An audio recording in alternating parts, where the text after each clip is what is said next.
Israel's cabinet secretary says that US President Donald Trump is going to set Hamas a 60-day deadline in order to disarm. We're not sure when that might start, that deadline.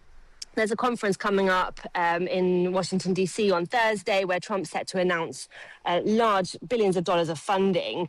But people aren't going to want to invest unless Hamas is disarmed. And that is a big sticking point in the moving forward of the ceasefire. Hamas need to disarm. Israel need to withdraw. Israel saying if Hamas doesn't disarm, there's a potential to restart the war or at least intensify their operations against Hamas. Now, Israel says Hamas is stockpiling weapons from citizens in Gaza, despite calls from the US to surrender arms. An Israeli security source tells The Times that the militant group is collecting light weaponry from the civilian population by setting up checkpoints in areas they control. Gabrielle Weiniger is Israel correspondent at The Times and joins us live from Tel Aviv. Gabrielle, good morning. Morning, Calum. Good to speak to you. So, first of all, just how armed a population is this in Gaza? How many guns are there for Hamas to access? Well, it's something that we haven't really heard about before over the course of the war. But according to these intelligence documents that were shared with The Times, Gazan civilians are actually quite well armed. And we're talking about light weaponry like pistols and rifles, and they're largely used for self-defense. This isn't a militia. Gaza is very much based on a clan structure. Where weapons are somewhat of a status symbol to protect land, to protect resources, to protect your home.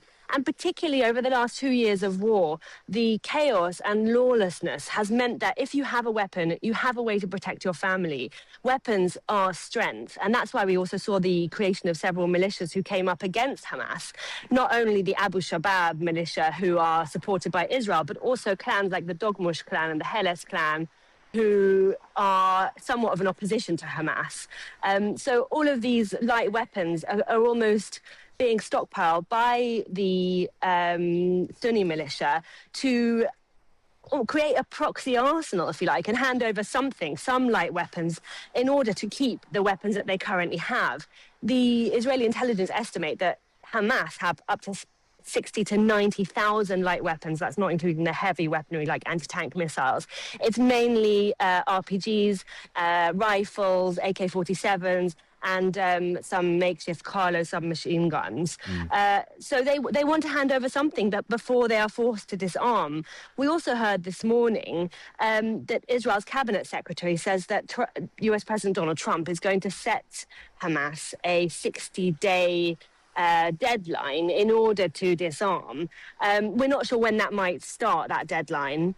There's a conference coming up in Washington, D.C. on Thursday where Trump's set to announce large billions of dollars of funding. But people aren't going to want to invest unless Hamas is disarmed. And that is a big sticking point in the moving forward of the ceasefire. Hamas need to disarm. Israel need to withdraw. Israel saying if Hamas doesn't disarm, there's a potential to restart the war or at least intensify their operations against Hamas. Yeah, I suppose, just Gabrielle, on that, is there a metric by which the disarmament of Hamas can actually be measured in this process? Who will adjudicate on that?